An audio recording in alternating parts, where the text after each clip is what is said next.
Hi, my name's Nicole Rodilis. You can call me Nicole. You don't need to call me teacher or Mrs. Nicole will suffice. I wanted to share a little bit about me before the semester starts. I'm married. I have two teenage daughters.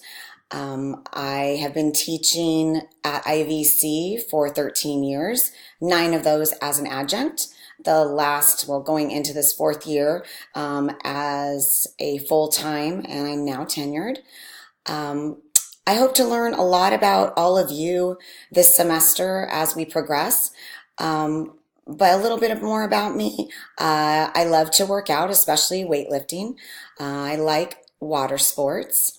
I love to spend time with my family. Um, a little other information, interesting information, I guess, is that I never planned on going into teaching. I received my bachelor's in psychology and my master's in social work, and I planned on working as a therapist with children, especially abused children. Life took me in a little bit of a different path. I worked as a medical social worker while I was getting my master's, and I continued after I received my master's.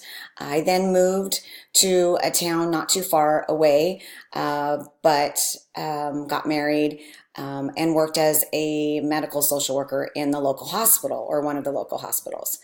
Then we had our two daughters, and I decreased some of my hours so I could be at home with them until they went into kindergarten. And then I stopped working altogether.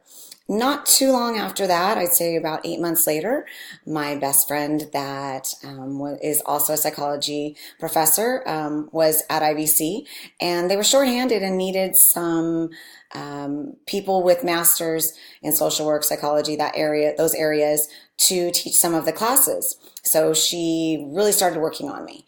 And I never intended on teaching. I really work better, I feel, one-on-one. Felt it would be very nerve-wracking to be in front of a classroom with 40 students all looking at me. And so I kept resisting and she kept bugging, and I eventually decided it was probably a really good thing for me to take on to grow as a person. Not only would I gain obviously a lot of skills in the psychology area, but I also felt like it would make me grow as a person and make me more comfortable in my own skin. Although I will tell you, doing this video is very nerve-wracking in itself. So another area of growth. All these years later, the first day of school might be a little bit of intimidating, lots of new faces, but I always have a lot of familiar faces as well in my upper division psych classes. And it's not even a little bit nerve-wracking anymore. It's become something that's more of a habit and easy. Why do I tell you this story? Because as they say, life isn't about the destination, it's about the journey. And you learn a lot about yourself, and what you're capable of when you challenge yourself. And I hope that we can do that together during this semester. That you can push yourself and challenge yourself, and also to realize that psychology is all around us every day, and in lots of things that you don't even realize are psychology based. You'll realize as we go through these different chapters. And I look forward to meeting each of you and to getting to know each of you as the semester progresses. See you soon.